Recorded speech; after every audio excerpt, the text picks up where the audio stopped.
Welcome to the deep dive.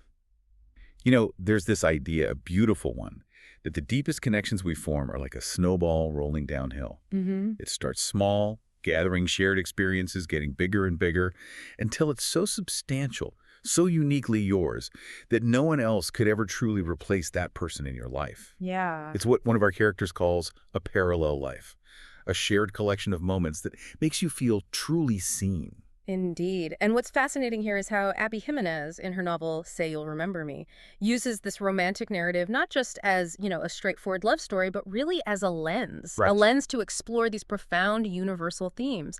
We're talking about the lingering impact of childhood trauma, the overwhelming demands of caregiving, Yeah. the unexpected paths our careers can take, and what it truly means to be a witness to someone's life. That phrase is so powerful. It really is. We'll unpack how two seemingly very different people navigate these immense obstacles to forge a connection that feels both, magical and incredibly grounded in reality. That's right. Today we're doing a deep dive into this incredibly rich novel. And while it's officially a romance, trust us, this isn't just a fluffy read. Not at all. Far from it. It's a masterclass in personal resilience, the complexities of modern relationships, and the very real challenges life throws at us. Our mission today is to extract those nuggets of knowledge and aha moments. Yeah, good stuff. Exactly. Showing how even a fictional romance can offer deep insights into human nature in the modern world, especially when it comes to that kind of connection, the kind that truly endures. We'll explore the main characters, Samantha and Xavier, and the journey they undertake, filled with humor, heartbreak, and unexpected turns that build their parallel life. Okay, let's unpack this. Our story begins with Samantha. She's a social media manager, super sharp wit. She brings this tiny kitten named Pooter to the veterinary clinic of Xavier Rush. Right. And this isn't your typical love at first sight scenario, is it? More like loathing at first judgment. Oh, definitely far from it. What Jimenez reveals here is the subtle power of authentic challenge. Xavier, he's this dedicated veterinarian, but he's immediately portrayed as having what Samantha so eloquently calls a butthole bedside manner. Yeah. He expresses these really strong opinions about pet ownership, rooted in his passion for animal welfare, sure, but it comes across as intensely judgmental, like he silently evaluates her initial choice to put Pooter down. Yeah. Even admitting internally well-intentioned stupidity is still stupidity. Ouch. Oof. Yeah, that harsh. So this isn't just some grumpy vet. It's a character defined by his rigid ideals, and that rigidity immediately clashes with Samantha's, quick-fire personality. And Samantha, who works for Merkel's The Mustard. mustard brand. Yeah. Making these witty, sometimes biting, replies to customer comments online. She doesn't back down from anyone, certainly not from him. She finds him handsome, describes him as if Rysand from the Ikatar series were a real person, but definitely a hostage situation to be around. A handsome hostage situation. Pretty much. Yeah. Yet despite this initial, almost hostile dynamic, something shifts. Xavier's profoundly affected by her criticism. He really is. So much so that he secretly tries to be softer with people. He even sends a large anonymous $500 donation to Pooter's fundraiser. It's fascinating, isn't it, how that initial friction sparks a deeper reaction than just dismissal. Samantha doesn't just criticize, she offers a mirror, That's a good way to put it. reflecting Xavier's own rigidity and defensiveness in a way that truly penetrates his carefully constructed facade. Her observations hit differently for some reason, as the book notes. It's a compelling look at how often our deepest growth isn't sparked by agreement, but by someone bold enough to truly see our flaws and call them out. Right, to challenge us. Exactly. Yeah. And Samantha's career, crafting these sharp, empathetic responses on social media, it offers this great contemporary contrast to Xavier's very hands-on, often emotionally draining work. Totally different worlds. But both, in their own way, are masters of perception, right? Trying to understand their audience, whether it's mustard customers or, nonverbal animals. They're both, in essence, trying to communicate and connect. So after this rather eventful first meeting, Xavier, surprisingly, asks Samantha on a date. Yeah, which is kind of bold after that start. Totally. She accepts, but with the caveat that she's leaving Minnesota the very next day. So already signaling a potential, deep dive into long-distance stuff. Setting the stage for difficulty. Right. The date itself sounds like something out of a quirky movie. It starts with a boat cruise where dogs are allowed. Boy's a plus. Definitely. And then here's where it gets really interesting. Her phone tumbles into the lake. Oh, no. And Xavier, without a second thought, just jumps in to retrieve it, emerging, like, as Samantha describes it, paparazzi photos of Chris Hemsworth. Okay, wow. That's quite a move. It's remarkable how quickly they shed their defenses in that moment, isn't it? Instantly. That act of spontaneous heroism, well, yeah, a bit comical, serves as this crucial turning point. It lets Samantha glimpse past his gruff exterior and see a man of genuine impulse and care. Yeah, there's more there. It's a moment of unexpected vulnerability and undeniable capability all at once. Their evening then takes another bizarre turn. An escape room adventure. Of course. Where they get locked in an alien spaceship-themed room with Come On Eileen playing on repeat for hours. Oh my God, that song on repeat. Torture. Right.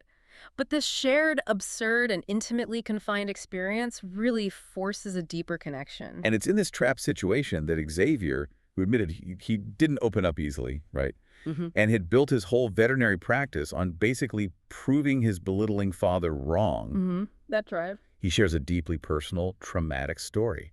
He reveals his father would drown his childhood dog Winnie's litters. It's heartbreaking. Just awful. And he was inspired to become a vet by the doctor who eventually helped Winnie.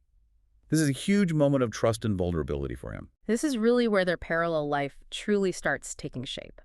What is it about being trapped or facing an absurdity together that can fast-track intimacy? You know, in a way a dozen normal dates never could. Right. It breaks down walls somehow. Exactly. For Xavier, Samantha's presence in that bizarre shared space makes him feel safe enough to expose a wound he's kept hidden for years. It's a powerful demonstration of how deep connections can transcend initial judgments and allow for profound emotional honesty, and how she can be the person to truly see him, to witness the origins of his deepest motivations. And their first kiss happens right there in the escape room. In the escape room, with Come On Eileen probably still echoing, solidifying a bond forged under truly unique and challenging circumstances. Okay, so fast forward a bit.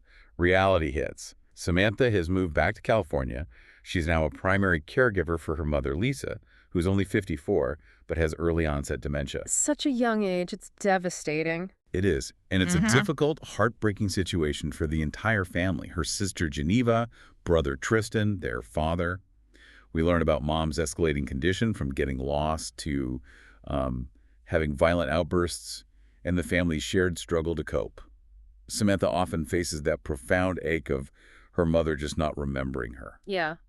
Connecting this to the bigger picture, this situation just vividly illustrates the immense, often unseen burden of family caregiving. Totally unseen. And the family had made this promise to Mom that she would stay at home, rejecting memory care facilities. That adds another layer of emotional complexity and guilt, creating this immense internal and external pressure. Right, that promise hangs over everything. And Samantha is also navigating her quirky family life, complete with that land boat of a car, a 1966 Dodge Dart convertible that's loud, unreliable, and prone to mouse mummies. Mouse mummies. Adds a touch of, I guess, relatable chaos and humor to a really heavy situation, like a coping mechanism. Absolutely. Humor in the darkness. Meanwhile, Xavier is back in Minnesota trying to run his new vet clinic, which is just drowning in debt. Yeah, he's struggling. He's working 7 days a week, picking up ER shifts, just trying to afford flying out to see Samantha. And then, boom, his own past resurfaces. His estranged mother calls. Oh, boy. Years after abandoning him, still blaming him for their painful history, and even trying to take credit for his success. Unbelievable. It's striking how both their lives are suddenly pulling them in completely opposite directions, isn't it? Yeah, it feels impossible. It makes me wonder, how do these deeply ingrained personal histories and intense external pressures, like the financial strain and the family trauma, how do they directly shape our capacity for love and commitment? That's the core question, right? Both Samantha and Xavier are dealing with significant, almost insurmountable challenges that threaten to make a long-distance relationship impossible. Samantha explicitly says, "I can't leave my mom." She can't. And Xavier's business debt ties him to Minnesota, yet their longing for that parallel life persists, driven by that unique spark they found. That connection from the escape room, the lake. Exactly. Samantha, having become his witness, helps Xavier process his mother's awful call. She affirms his worth, provides the validation he never received, As she tells him with her characteristic directness, "You deserve an apology and for them to admit that they suck." Gotta love her honesty. That affirmation is so critical for him. So things really escalate. The family dynamics reach a breaking point with the passing of Samantha's grandma. Yeah, another layer of grit. Xavier flies out to be with her, offering comfort amidst all that grief. But with grandma gone, Mom's condition visibly worsens. It leads to this really profound family discussion orchestrated by Samantha after an incident where Mom wasn't fed properly, leading to a meltdown. This isn't just grief, it's a catalyst for change. This is a truly crucial moment, a powerful aha, not just for the characters, but for understanding the psychology of caregiving, I think. Definitely. The family unit, already strained, is now forced to confront the escalating and undeniable demands of Mom's care. Samantha realizes her father, too, is suffering from isolation and profound burnout. He admits he's worn out. Yeah, he's struggling just as much, in a different way. And he's contemplating a memory care facility despite their long-held promise. It's such a stark depiction of how chronic stress and the emotional weight of a promise can impact even the most devoted caregivers. Pushing them to their limits. Exactly. Transforming family dynamics and pushing individuals to their breaking point. Samantha's intervention isn't just about Mom's care. It's a significant step towards healing and shared responsibility within her entire family. And it's during this difficult, emotionally charged time that a solution for Xavier begins to appear. Almost miraculously, right? Like fate intervening.